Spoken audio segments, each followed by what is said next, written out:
Selanjutnya kita bahas syarat cukup, syarat perlu dan cukup. Nah, istilah-istilah ini nanti akan sangat sering muncul dalam kajian matematika selanjutnya.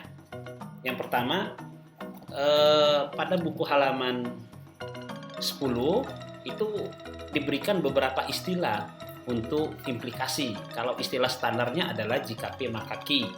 Tapi ada juga istilah lain yang maknanya sama, seperti P mengakibatkan Q, P adalah syarat cukup bagi Q, Q adalah syarat perlu bagi P, ya. Lebih lengkapnya lihat pada buku termasuk istilah dalam bahasa Inggrisnya. Jadi intinya adalah kalau kita punya jika P maka Q, maka yang sebelah kiri ini syarat cukup. Syarat cukup terjadinya Q. Sedangkan Q ini adalah syarat perlu yang harus dipenuhi, ya, yang harus dipenuhi agar terjadinya P. Oke.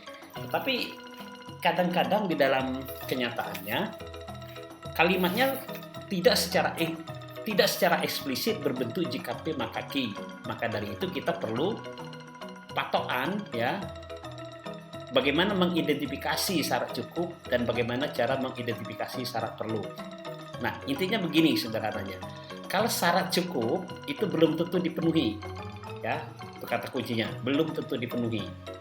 Sedangkan syarat perlu itu harus dipenuhi. Istilah itu syaratnya wajib. Oke.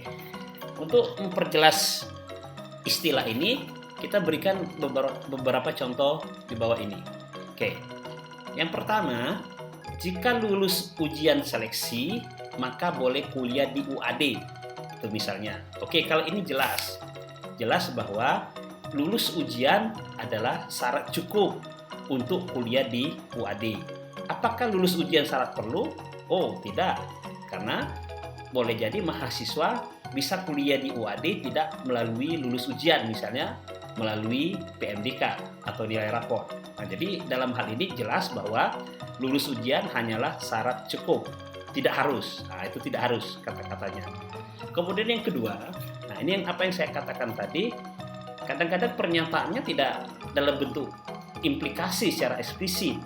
Jadi pada contoh ini, untuk mendapatkan SIM harus berusia minimal 17 tahun.